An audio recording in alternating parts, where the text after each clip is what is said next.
isso aí, gente. Esse presente, brinquedo, são todos 100% doação que fizeram para o Dedé Favela fazer essa ação.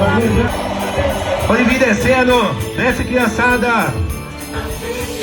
É a nona carreata do G10 Favelas.